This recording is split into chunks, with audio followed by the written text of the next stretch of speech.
want to say thank you here for coming out. It is a joy to be in conversation at any time. Uh, but now, before November, it feels especially um, meaningful in conversation with you at this moment.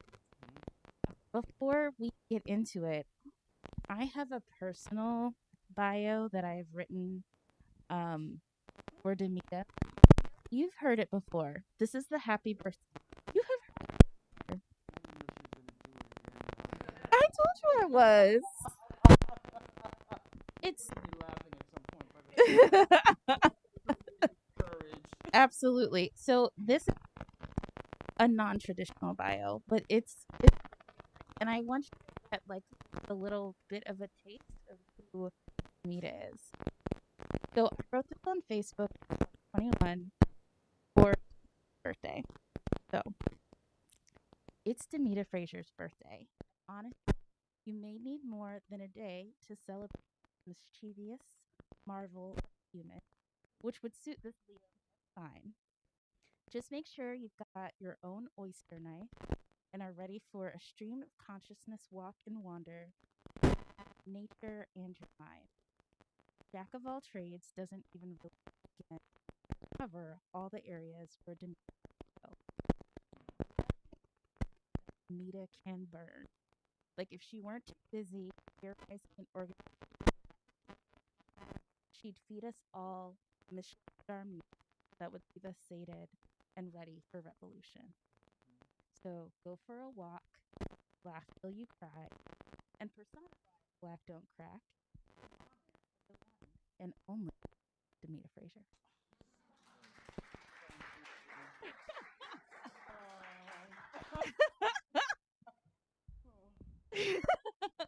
So, Demita, let's just start with what are you doing right now? How are you feeling? Well, let's see. I spent my day blocking people on Twitter because I have a new way of doing it. It's just block and go. I don't even try to explain why I'm doing it. It's just block and go. I feel like one of the other things is when people ask me what's happening, how we feel right now. Someone asked me recently, how do you do it? Like, I'm so freaked out. What's gonna happen? I'm so nervous, and I have a calmness about everything. And what brings me calm is thinking we are freaking out because we have too much connectivity, not connected to each other, person to person. So, in many ways, even though we're clicking, we're isolated in that, right? When I start thinking about how bad things really are, I just say, well, it's not 1803. Mm-hmm. Because if it was 1803, people have something to talk about, right? 1803 is Sudan, Palestine, Ukraine. It's all the places where it's madness right now, and for all reasons. But what keeps me like buoyed and just kind of like working, working, is laughing, the sharing of food. We need really. I probably people haven't heard me say this. I miss the fact that we have parties anymore.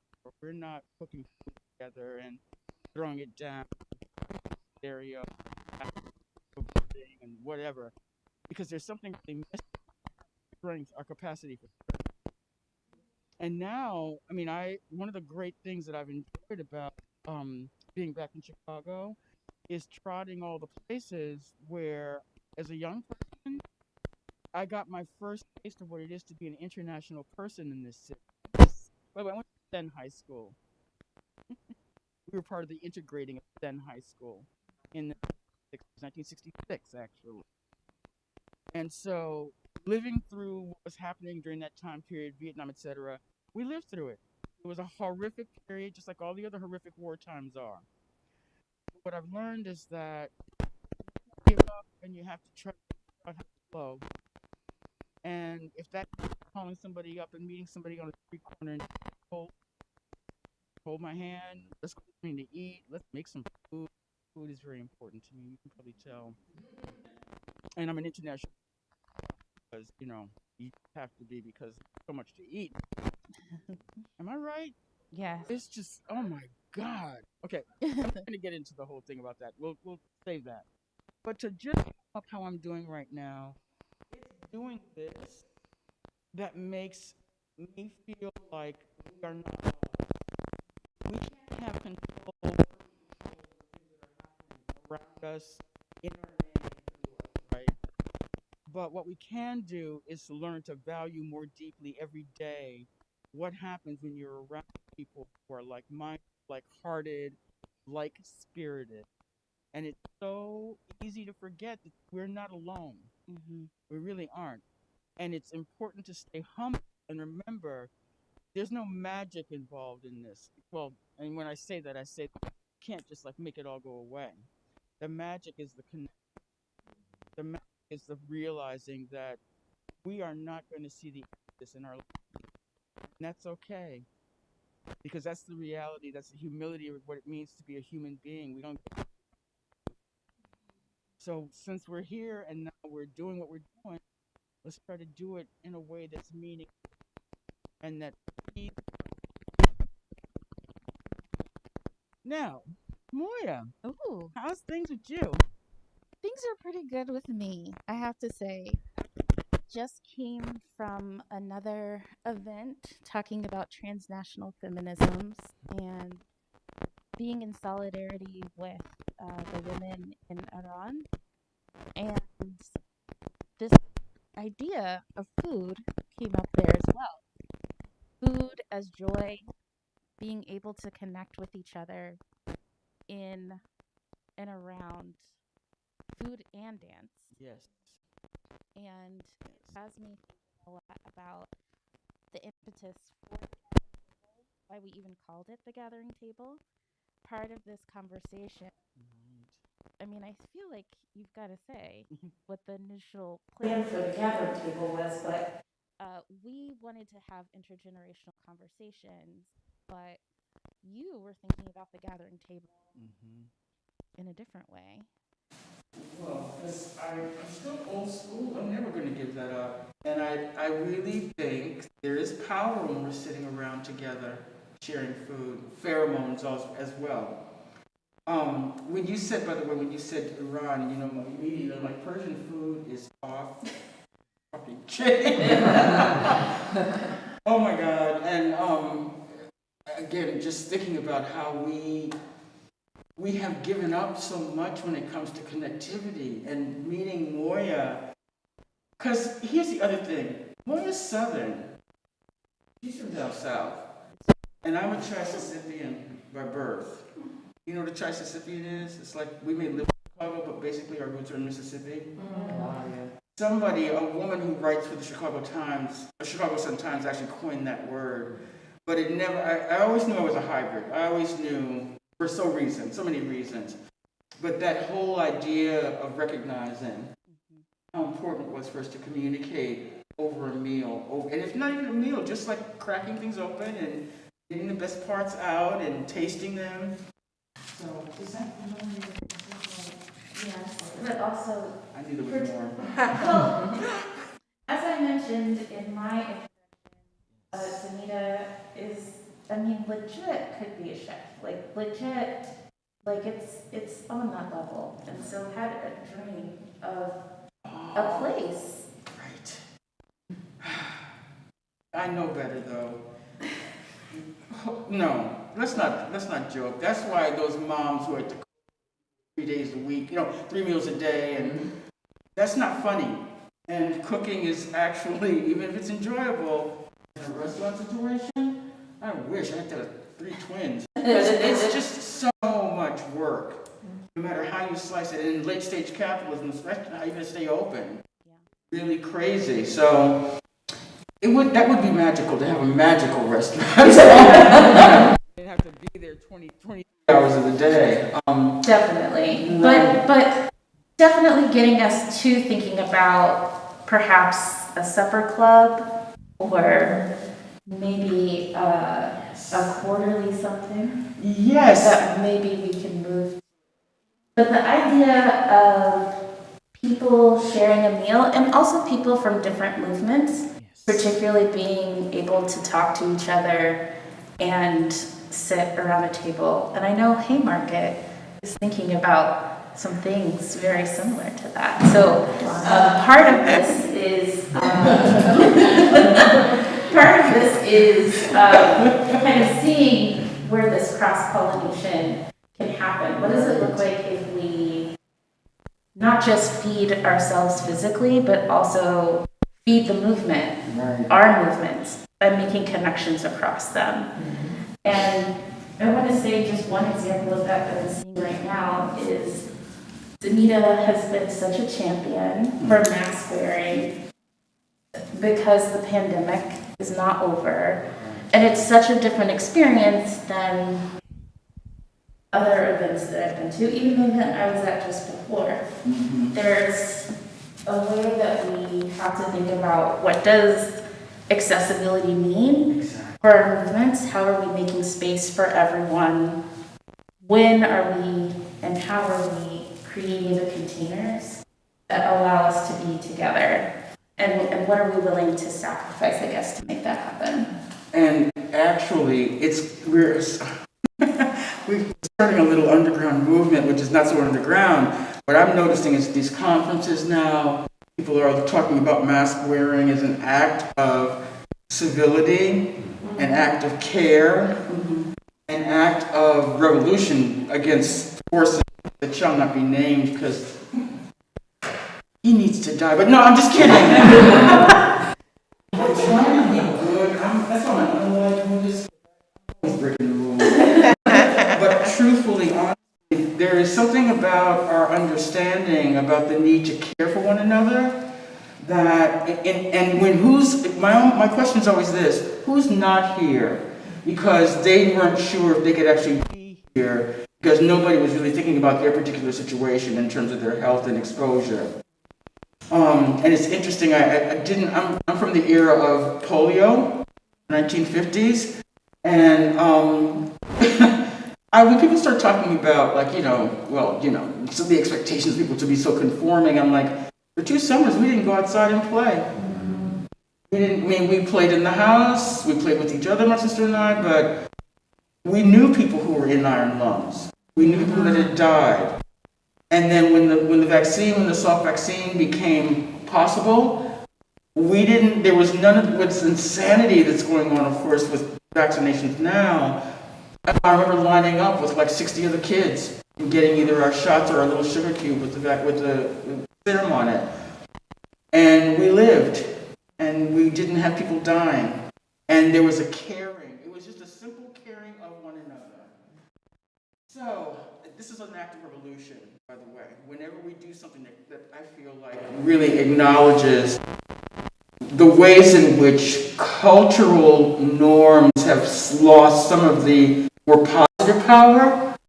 I was with a woman, not just the other day, who was from Pakistan.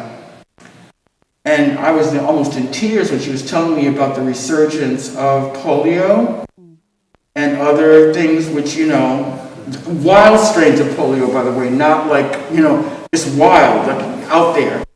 And what she was talking about was also recognizing that the cases that they're seeing are children and women. Now, there are men, no doubt that it's circulating in the communities, but she was really talking about the additional burden that women and children were dealing with in these environments where there's so much restriction and so many issues. So anyway, not to go on and on, but I really feel like I'm just always excited when I see people wearing masks now. And what's really exciting is when you have those encounters, as we were talking about earlier, random strangers, suddenly you become like, oh, my new bestie. Because, you see somebody in a mask, I carry extra masks with me. And if somebody has that vibe where, I can't wear a mask because my husband, oh, look at this. I like to help people fit test them because, again, it brings us intimacy with one another.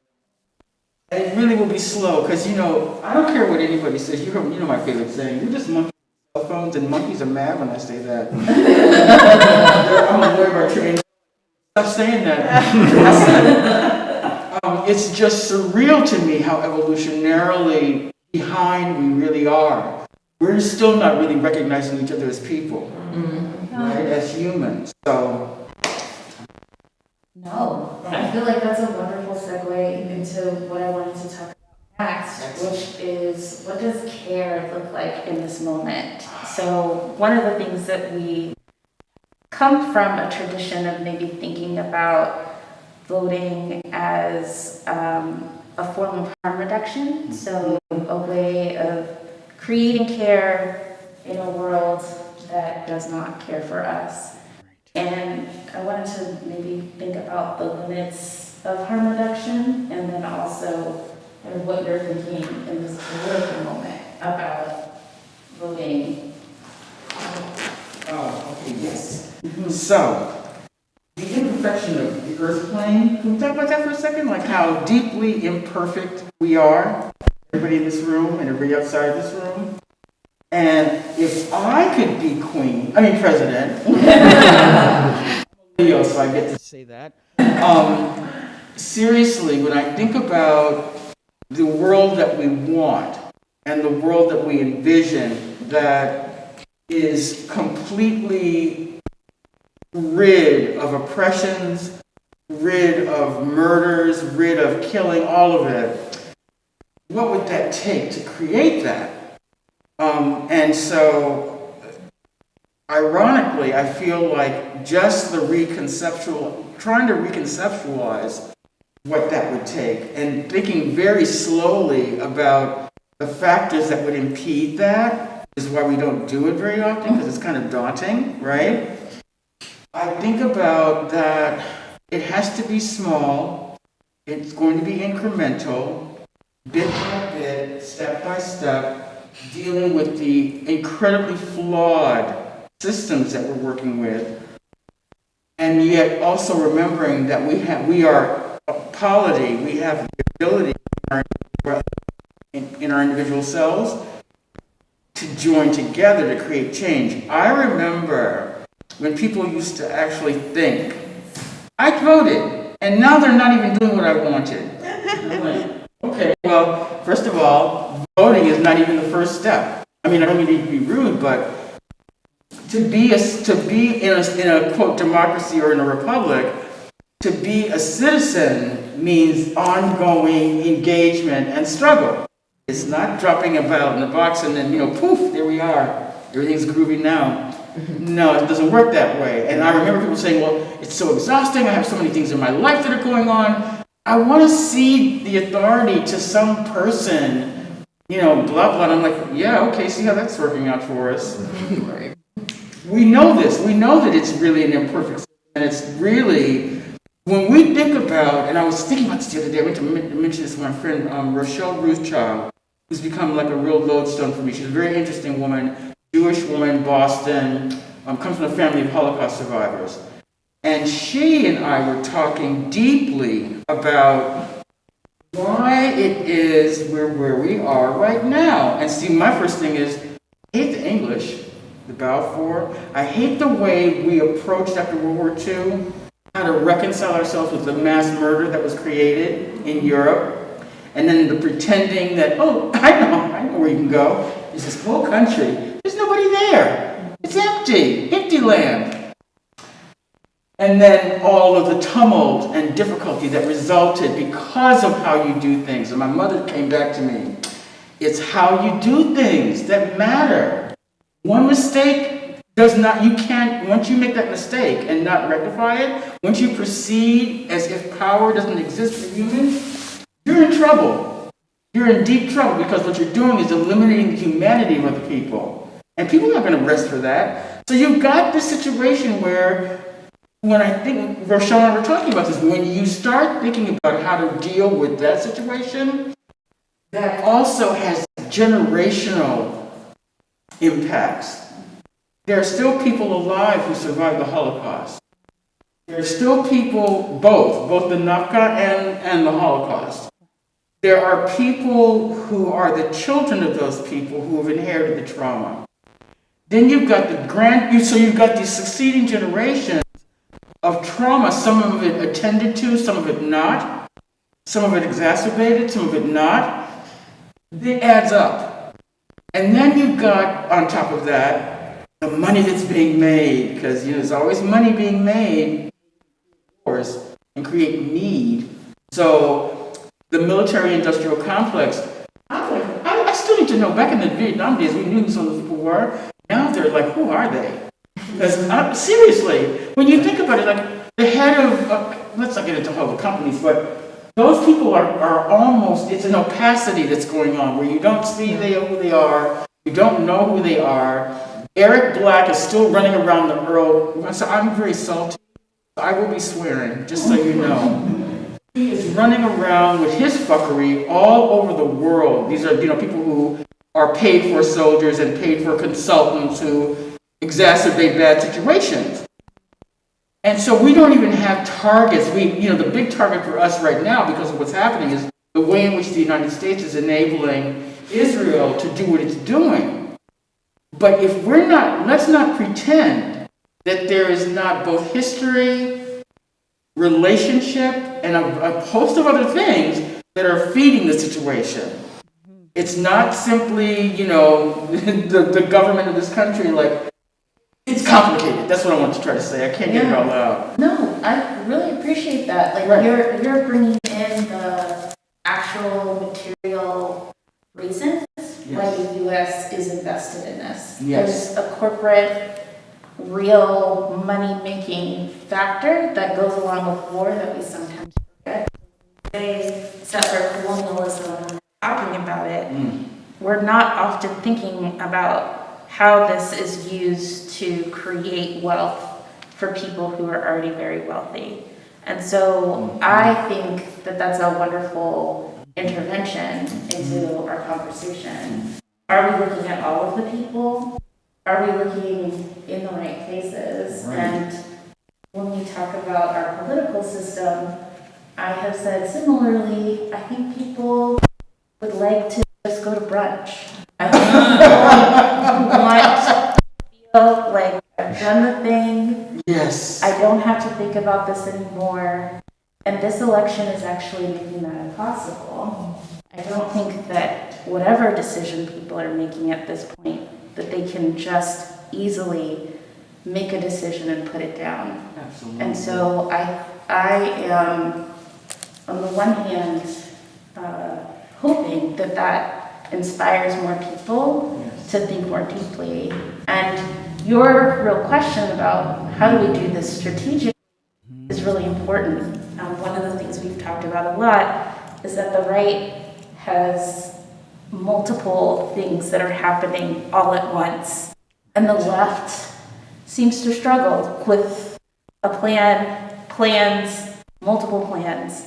So even if we're understanding electoral politics as harm reduction or as a piece of a larger puzzle, it's unclear what that larger puzzle is going to look like.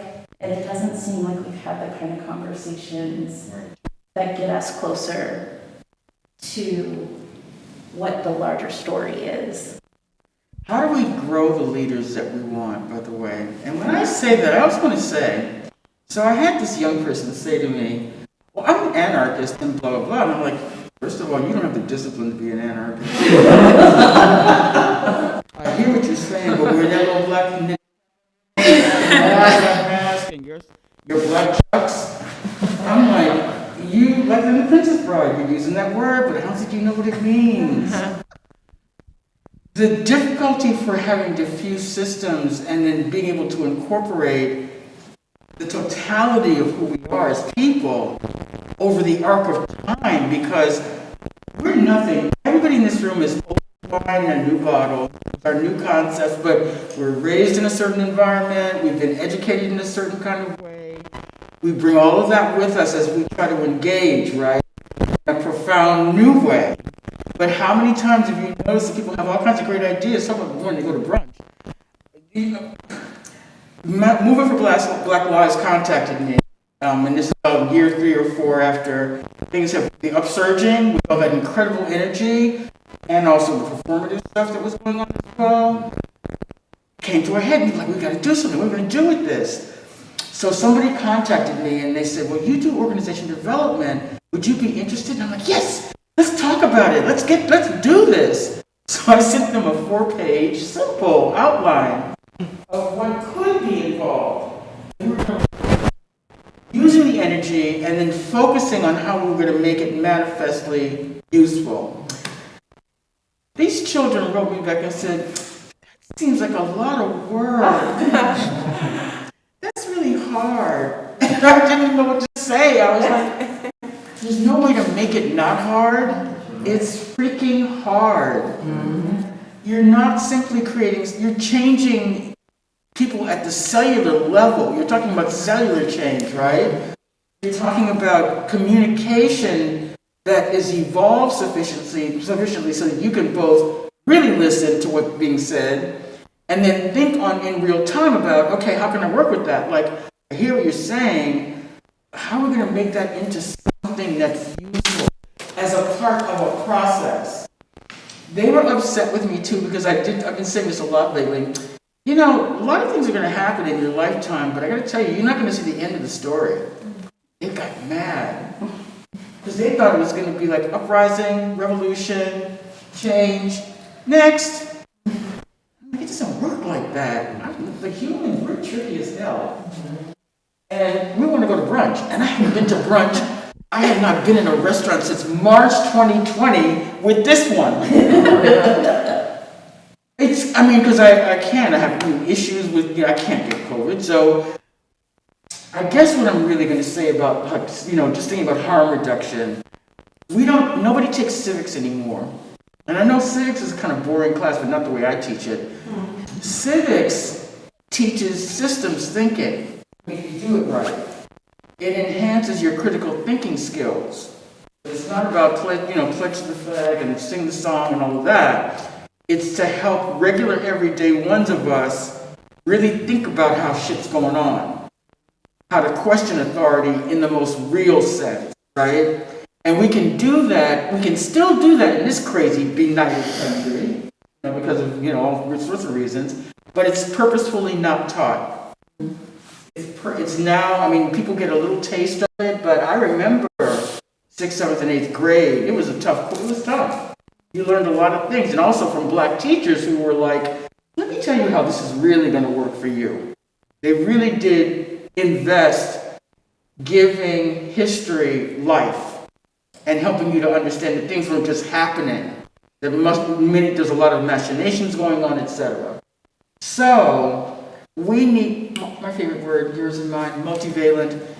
If we had the capacity to do this, we should have a multivalent strategy about dismantling this thing. And it does mean some of us are going to do some really hard work that's not going to be cute and fun.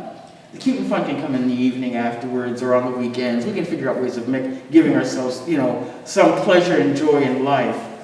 So much of what we're talking about, though, is a kind of engagement that requires a consistency, an engagement that is also open to being fluid, because I've worked in prisons, and I can tell you honestly, some of the most brilliant people are in prison. When we've got 24/7, except for the fights and the shit that goes on in prison, but when you've got time to concentrate the mind, I love working with prisoners because they're like, this is all I want to do. My first experience, by the way, was at MCI, it's called Cedar Junction, but I think it's actually closing, in Massachusetts. It was the lifers, men who had murdered their spouses, their children. They asked for they wanted me as a black feminist to come in and help them develop their curriculum. It was the deepest thing I've done in a prison in my life. And then, I've been in a lot of prisons, but not of my own, as a visitor. What I really think is that what that experience taught me was the firm belief that transformation is completely possible.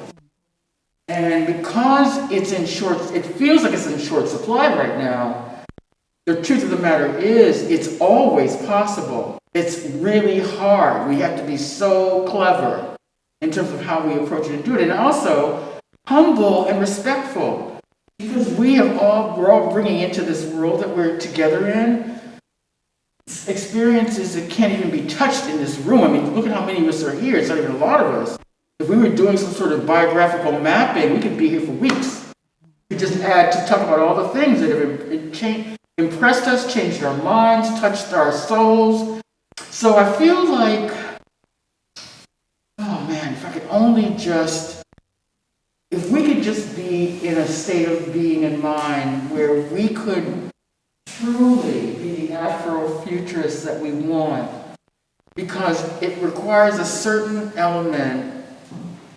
It's kind of strange, but it requires this there's no word for this. There's a kind of love that's required. Love is patient, love is kind, I mean, all those words. It's really true. So for us to be able to hold one another in that kind of respect through this very laborious process, and trust when you have a click, when it happens and you see it happening, the feeling inside of you is just unbelievable, because you then have that sense of what's possible, and then it feeds the part of you that wants to go further. Mm-hmm. Oh my goodness. Just easy. Yeah. So I want to actually shift gears. I want to think of, okay, so I'd actually like to open it up. Yes. We want to hear from you. So if you have questions and thoughts, we'd really like to hear them, and maybe just to kind of prompt something that you can think about as the new questions come in. I really appreciate your position on how organizations shift and change, that also the constellations of our groups don't necessarily stay the same. So Combahee had its time. Yeah. I'm sorry. There's some things that happened, and it's not about Combahee living in perpetuity, but the work that you did has definitely seeded so much of what we're doing now. Right. I mean, we quote you all the time, and but I think we're really trying to grapple with what that text has given us. So, and thinking about this intergenerationally, I just want you to also think about, perhaps as people ask questions, what you keep, what you let go of, the ephemeral, and also what sticks. Yeah. I can't wait to hear from somebody. I'll start talking. I'm not joking. And we can give the mic so that it'll.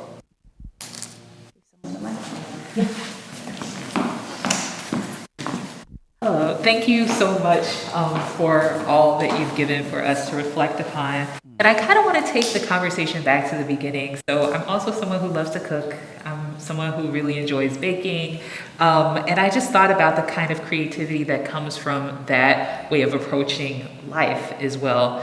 So if you were to think of yourself as a chef to create some sort of recipe for the ingredients to liberation, what might you add to the dish? So would it be experimental, improvisational, or would it be kind of like scientific? So if you're baking 1.5 teaspoons of baking powder, very different than 3.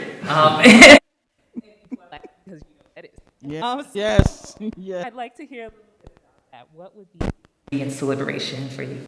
Oh, we kind of touched on it actually. Thank you for asking that question. So, as you know, cooking food that's not baking is artful. There is a part of me that says you really should learn how to follow a recipe, understand how it works, but there's a lot more space to experiment once you get a grip on what it is you're trying to make. And then the creativity that can come in there that doesn't alter, or if it does alter, the consistency, that it adds as opposed to taking away. Leaving the salt out of things that need salt in order to sharpen the flavors is never a good idea.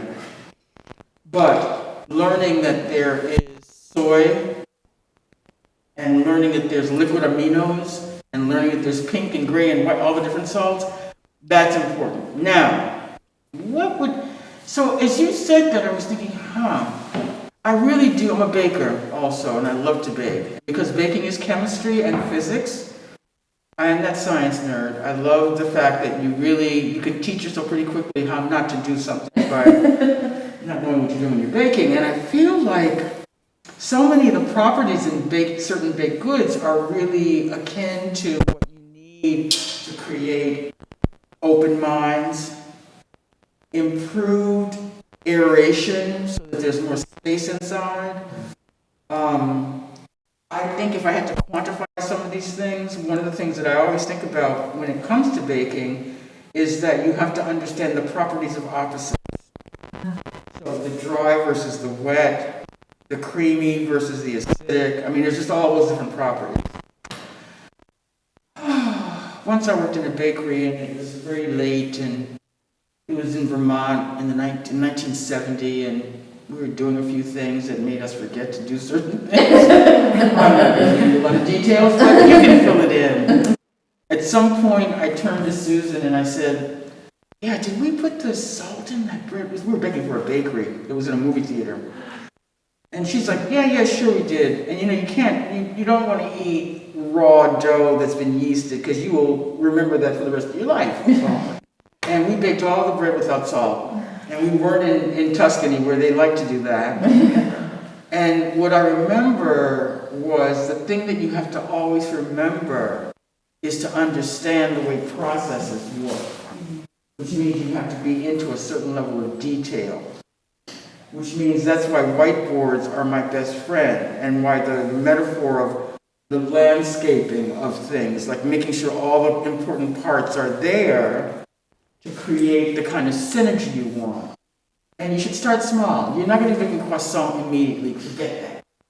But you can make biscuits, really good ones, because they're very simple ingredients. You can make chapati, you can make naan, you can make fried bread, you can make things that have only 5 ingredients. Teach yourself to do that. And that's the other thing about being in a group where people are trying to approach an issue, right? People make it too complicated. Oh, excuse me, ego, by the way, also has to be, we have to decide, like, to what degree, what percentage of the recipe will be about dealing with the ego issue of humans. Right? Everybody's like, oh, God. Right? I cannot tell you. There is a feeling that comes over you. I'm a Girl Scout by nature. Sorry, I really am. I'm that person who's like, I like to get together, I like to solve problems, I like to be with other people. But inevitably, what we don't do is when we see a person's ego coming on board, I'm talking about simple, like, power and control issues. We don't know how to have conflict, do we? We like to pretend like it's not happening. We'd like to start dating that person to see if maybe we can. See?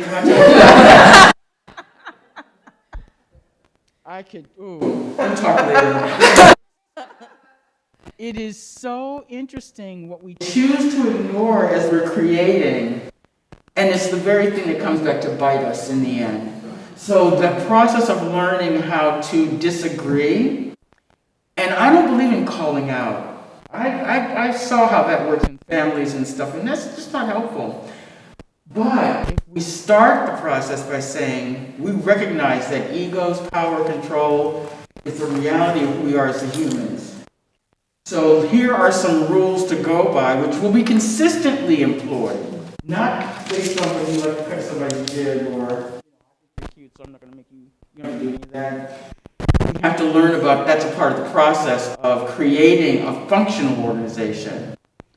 So I don't know if I'm really answering this question fully, but I think you have. It's a hard one, but of course you would be. Well, what I also appreciate, and the last comment, is where we can implement that in our life. Yes. So what's the process? Yes. Because the process is something that will stay after the food is made, right? We can still build from that process and use it elsewhere. One of my students is here and is part of my digital apothecary lab at Northwestern. And one of the things that we've done is create principles and values that guide the work that we do. So before we even start taking on a project, like, does it meet our criteria? And are we going to other a certain way in terms of how we want to relate to each other. So another students has got us thinking early on about how do we deal with potential instances of sexual assault, not necessarily in the lab, but maybe, who knows. But what does it mean to already have these containers, these ways of thinking about what harm could happen, and already have within our resources and tool belt some skills, language, shared understanding, so we can deal with it before it happens? Does that even shape and perhaps create the possibility that if something were to happen, we're better positioned to deal in every possible way? So, brilliant. yeah, I think that's kind of what you're talking about. Exactly. If we don't do the work of Stage setting. stage setting, what's it called in the kitchen? You have the little mise en Mise en place. place. We really do. Okay, let's get salty. So here's the thing. I really wanted to after some experiences I've had, I wanted to establish a rule, starting an organization or starting. No fucking around with people in the group. You want to knock boots and get yourself together in this group, you're going to take a break. Don't do that. Because it always adds a bad element. Because when that stuff breaks down, which human beings, being as we are, especially when we're younger, although it happens no matter what age, you add sex and sexual relationships to the mix without recognizing that it will have an impact on the product, you're in trouble. And it happened in Combahee. And we're not going to go into any detail about that, but I can just tell you, what it did though was I was one of the first times I ever recognized I had to put my foot down and say, no, we're not going to do that in the way that you're suggesting. No one's leaving. Y'all work it out, but that's not acceptable. And it also goes to the issue of violence in groups. Because sexual assault is an issue, but actual physical violence is also an issue. Often in groups of people, right? How to do that, and it gives an opportunity to think about remediation, to think about, and I love the fact that the Native American people in the New England area use the White Mountains in New Hampshire as the last and final chance. So you could be a part of a community group, but it is inevitably there's somebody who wants to buck and act up, and then they work with you, but see, you're still not trying to get it better, you're just still bucking. So they just take you on a really long walk up into the White Mountains and say, you're going to be up here and give you flint fire, show you where all the plants for healing and eating are, help you build a shelter, and we're saying goodbye until you get yourself together. Now, when Long Turtle, who was a Wampanoag teacher at UMass, who I was graced being in his class, he was saltier than me, and he said, here's the thing. We believe in remediation on the most profound level, and you will work with somebody until your hands are raw. But the human animal being as we are, we're various. We're capable of incredible cruelty, just like we're capable of incredible love. Some people don't want to get it together. And we can't let that one person usurp the positivity in our organization. So we have to, we have to talk about where are the guardrails? What are the consequences? How are you going to approach it as a group? Because that's the other thing. It's like working with somebody till the very end. And unless you don't want somebody killing people. But there are things that are worse than death, frankly. So it's trying to figure out how to do that. Learning from other cultures around the world who have achieved that. And we're slow in this country, this little United States that we live in, because we're not always interested in how other people have learned to adapt and do things. But there's a wealth of knowledge on this little planet, a lot that has not been plumbed and shared. And that could be a job. I don't know, I'd volunteer. I really would, because there'll be food involved. So I can, again, gleaning, taking as much as we can as the beginning of the process so that we can see what the possibilities are. And then also, one final thing about this, I just want to say, it can be, once you really stop the bullshit, once you confront the situation, it's so freeing. It's like it's not on your mind anymore. You might have some residual feelings about things, but that will go away once you recognize we're creating, that's the level playing field that we want, is that everyone will know there are behaviors that are just unacceptable because they don't meet the needs of the mission. Mm-hmm. And the mission's more important than any individual hanky-panky or fun. Mm-hmm. Am I right? Mm-hmm. Yeah. So be mindful. Yes. Yeah. We have a question from the online audience. And they're breaking me up, okay, so I don't even like. It's actually for Dr. Bailey, but I think either one of you can answer it as well. They're wondering, how do we approach accessibility as a radical standard in the classroom? Yeah, this is interesting. So I've been talking to people about what my line is with these institutions, because I feel as if institutions are push you.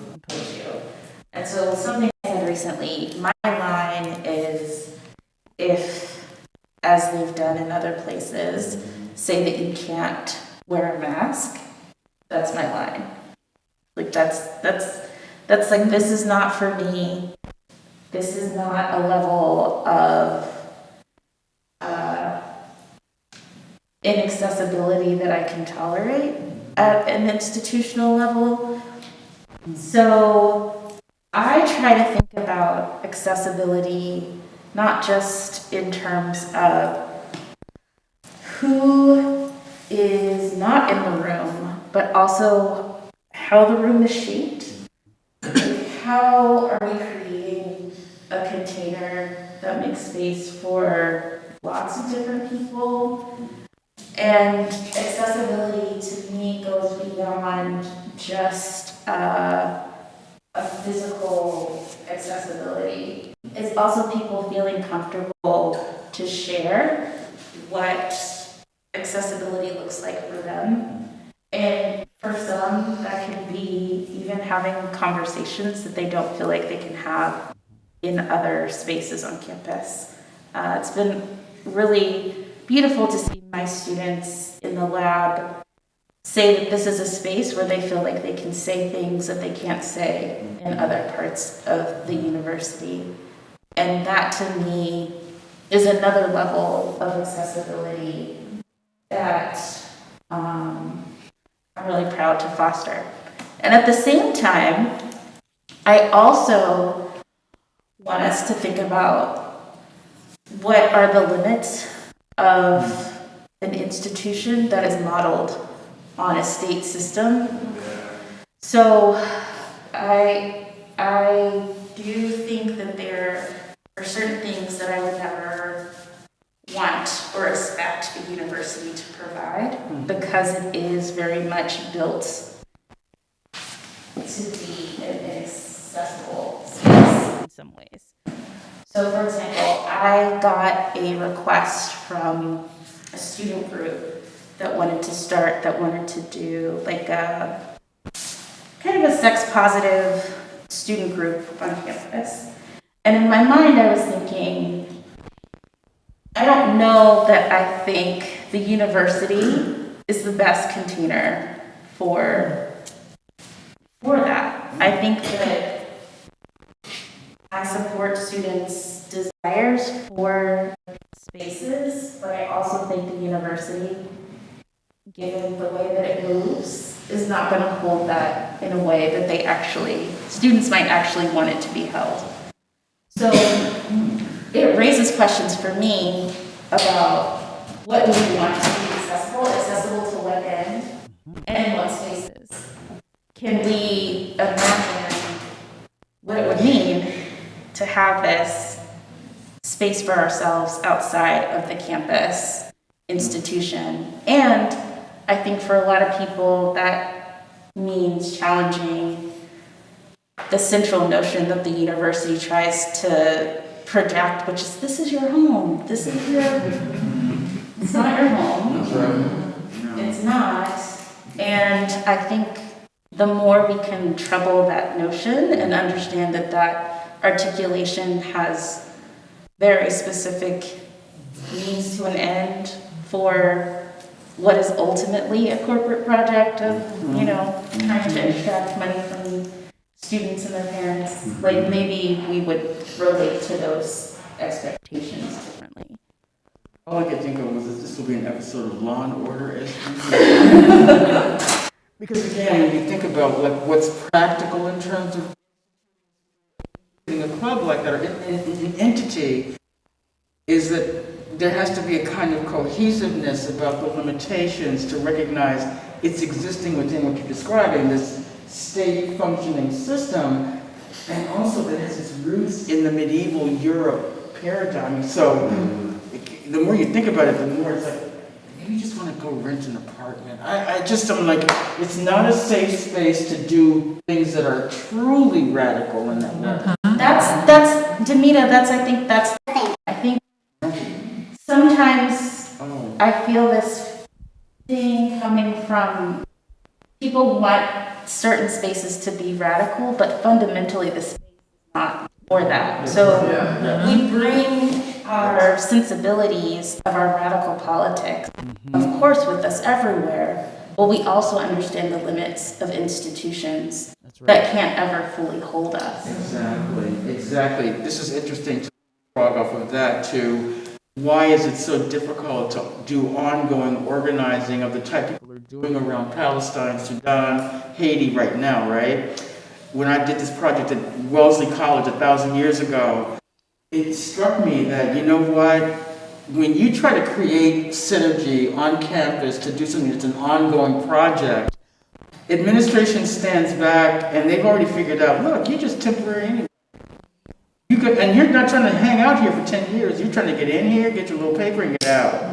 So all we have to do is wait you out. That's all we have to do. And we'll put some barriers up to create, you know, disincentives and the like. But I did say to those young people, I said, you know, instead of using your time to create tumult, you can do, trust me, I believe in it. Don't let that be the only thing you do. Do your critical thinking skill building. Do the work that you can do in that environment and take advantage of the resources that are available. You can start a freedom school on your campus for people in communities. And I don't think it's just about poor people. I think it's about anybody who wants to learn how things work in America. I use America, but you know who I'm talking about. Not just America, but the whole. It's that you need to understand what's possible in the environment that's going to actually benefit a larger body than just this small cell of you. I love that. That also makes me think about resources that are on campus that can actually be better distributed, better held within the community outside. Absolutely. You know, what would it mean for these students I was mentioning to actually align themselves with some sex-positive organizing that's already happening in the city of Chicago or at least. So just thinking about that, like, are there opportunities that we're missing because our focus can be so insular? That's right. Resource rerouting. Yes. Any other questions here? So I know you all are mentioning how with politics right now, the right, they really seem aligned in what they stand for and all that, and the left is like, we're kind of all over the place right now. And so I was wondering what you all think, especially for Black feminists, what that coming together, what that unity looks like, especially when we are discovering and realizing a lot of differences we have. Like, yes, we are for Black feminism, but also class is a thing. Disabilities are a thing. Where we're geographically located is a thing. Like, what does that look like when there's so many things that we think about and identify with that I don't want to kind of do divide us, but also at the same time it's our part of our identity in a sense. Yeah, I should say that part of our identity. What does coming together look like with those things? My first thought is what's been triggering for me lately. If I have one more African American man who contacts me on some trolley kind of thing, you do know Michelle Obama. You know Michelle Obama's a man, right?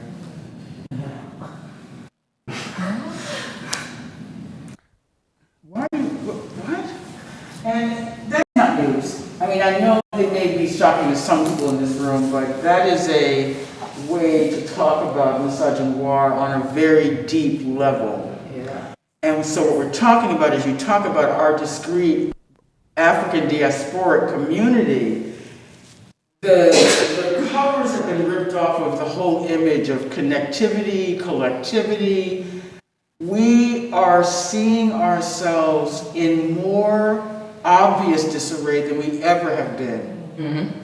And so there is work that, and I say this, by the way, to people in this audience who are not African American. You can trust, I know, trust and believe in your own communities where you're living and finding the waters are troubled. Am I right?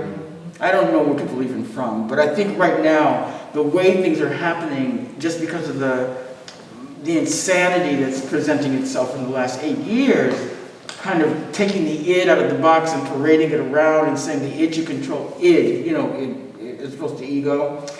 We are really in a place right now, historically, where we have to do some attending to what we think of as core community, what we think of as like, we do agree on these things, right? Actually, we don't. Mm-hmm. I'm not going to say.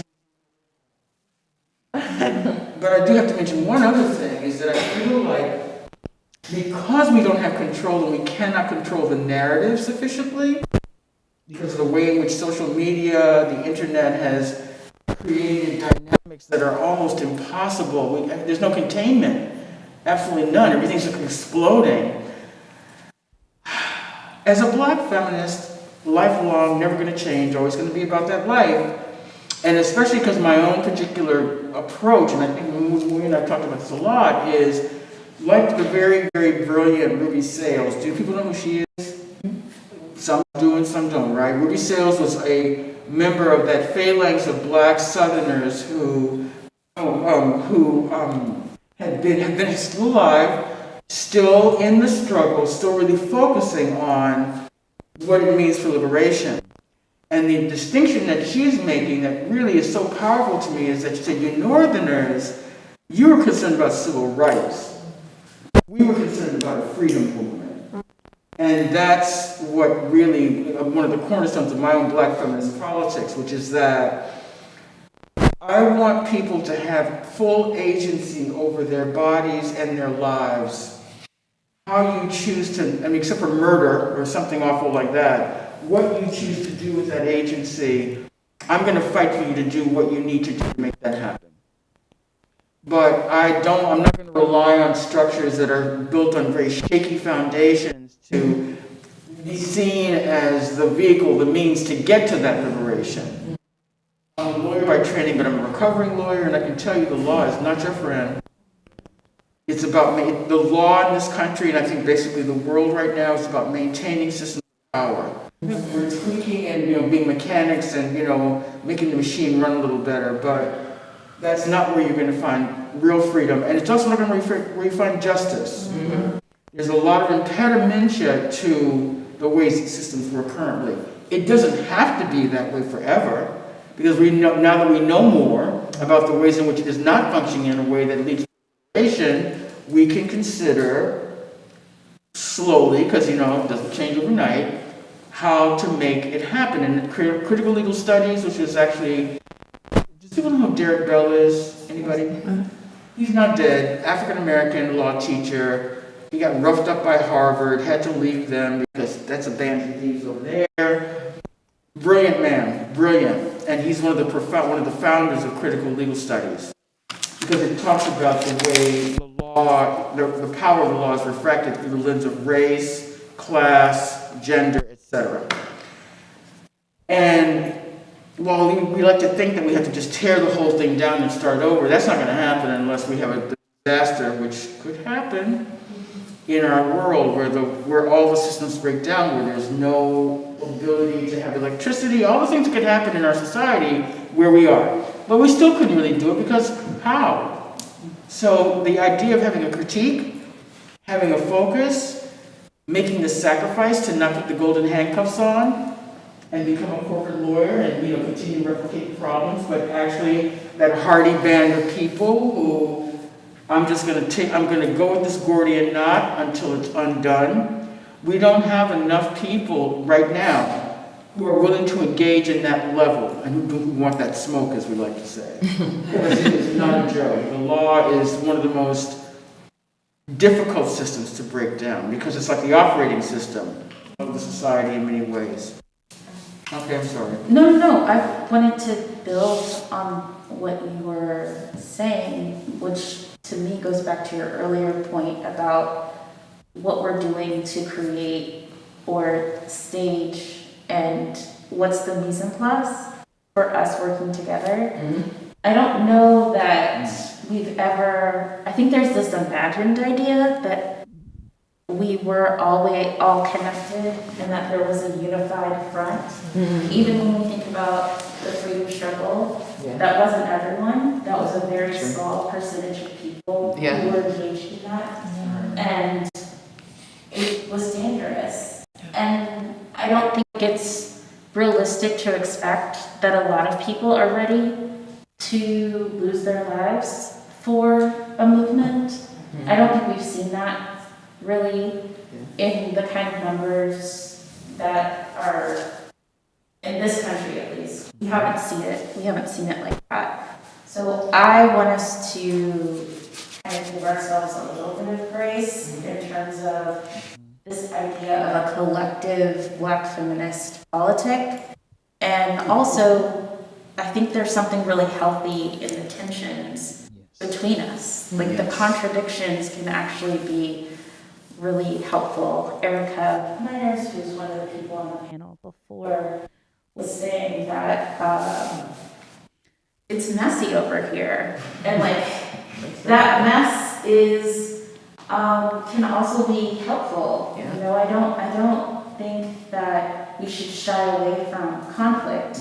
I think the question is, how do we deal with it productively? That's right. And there aren't places or spaces where that gets valued as a tool that we need to learn. I would say even our movements now still haven't really done the work of, even before we get to transformative justice, how are we helping people gain the tools to deal with conflict and try to do the work of unlearning some of the more problematic ways that we've been socialized. Exactly. I really love that idea that messiness can be generative, right? And there's another piece to that too that just occurred when you were talking, Moya. I was thinking about the fact that we don't memorialize our processes very well. Do you know what I mean? Yeah. It's like we need a book of what not to do.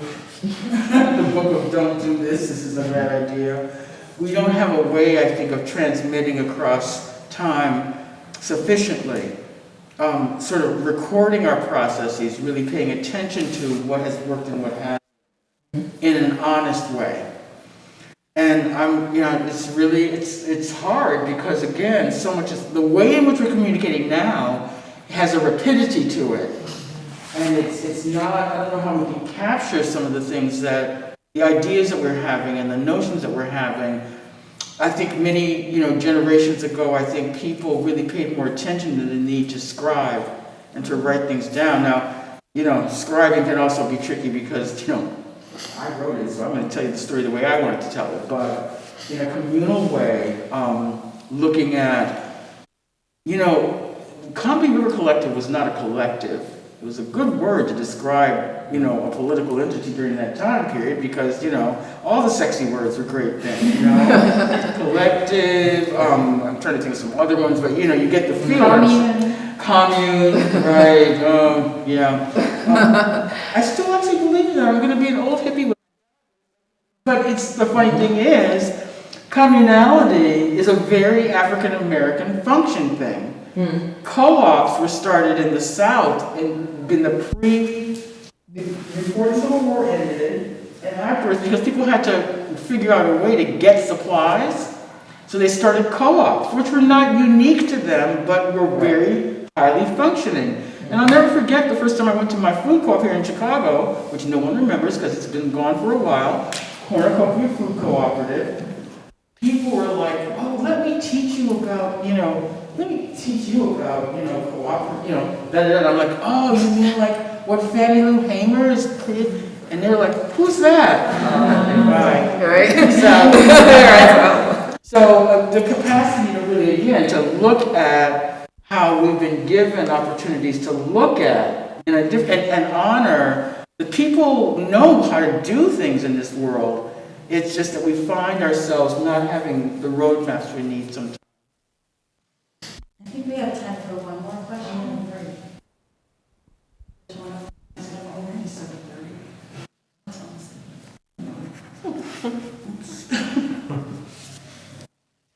Well, if there's not, We do another one online. okay. Sorry, let me just try to summarize it.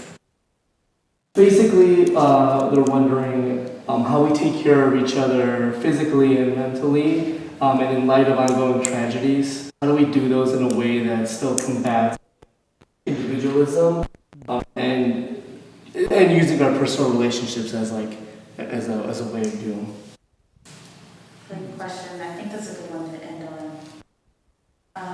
I want to say that I think part of it is the care that you take with the people who you call your kin. And that to me means, one, having an intentional conversation about how you want to relate to people and not making assumptions. And then two, being honest about your capacity to care when people are grieving and when things are hard, and creating more space for platonic connections that are deep and long and juicy and intimate and, part of this moment has really isolated us, taken us away from each other. And so I think part of what we're doing, Part of what we're trying to create are opportunities where we can be close to one another. I don't know about anybody else here, but I always thought the best me was me with my friends. Me with my partners, it could be 6 of one and half a dozen of the other. And it's not like it's not important, but it just seemed like those relationships were more transient than those deep friendships you had with the people who, no matter what, I mean, I'm always looking for the do or die. The people who will, like, you call at 2 o'clock in the morning, this is happening, can you do this? And they say yes. Because they're not worried about anything except what's happening to you and them at the moment. Mm-hmm. The intimacy, I love that. The idea that we can create more systems of intimacy, because human beings are not meant to really be alone. Even in my most monkish moments, I do have to say I prefer the dogs and cats over people sometimes. Because, at least they're predictable. I mean, they really are, and they're loyal. But to be frank, to your point, Moya, learning how to develop more of what it means to be connected and in contact with, and to value that highly. We all know about the way, we've been taught that coupling and being in a couple, and I'm not talking about thruples and four doubles and all that, but being in a certain kind of intimacy that's only supposed to be private to that. And I do think that when I think about, for example, my mother and her black women friends, those ladies knew how to be good friends to each other. In their slips with their, pencil skirts on, they were all barmaids working in this place, but at 2 o'clock in the morning, they'd all be together cooking like unreal meals and sharing the things that occurred in the club and talking in a really real way about reality. Those friendships lasted an entire lifetime. They knew each other until they died. There was a magic in the way that they related to one another. And it was not a lot of thinking out loud about it. They were just doing it. they were forced into the situation because they needed each other to have a better survival. So I hold friendships, as you know, I hold my friendships very close to me and love that. I still can't believe, look at us, how did we do this 10 years? I can't even, you said that and I just. I know. It was truly magical. But more of that, please. More of that for all of us. Because it does matter that you have more than simply your partner to turn to in your moments. And I'm an introvert despite the way I appear. I like to keep my circle small because I, learn to trust and be open and caring. And also certain things about culture that inhibit us from caring. I'm going to stop when I talk about my friend Trireka. She's South Asian. And we did a book together. I wrote the foreword and she's been the editor of a book it's called Carceral Liberalism, published by the University of Illinois Press. And working on that book together sealed our fate forever. And we will always be kin forever because of everything that was happening with regard to the book, etc. But also it turns out, you meet those people along the way in your life and they're like, that's it. I used to say, I jokingly say it all the time, let me know if you need, let me know if you need me to rough somebody up. I'm from the south side of Chicago. I can produce that energy on demand. I'm protective of her, and she's protective of me in that way. And the delight in that is just delicious. Delicious. Yes. I think that's a wonderful word to end on. Yes. Thank you all so much. I wanted to make sure that you all knew about a fabulous way to support the work that Demita is doing. There is a Patreon called Patreon.com/Demita Dream. And it's an opportunity to support Demita as she's working on this book project. And it is phenomenal. So you get updates once a month about how things are going. And so Patreon.com/Demita Dream. I would never say bring that up. But I know you would. That's why I did. No, I'm reading this book is important because I feel like it's going to be a truth-telling opportunity. Thank you all so much.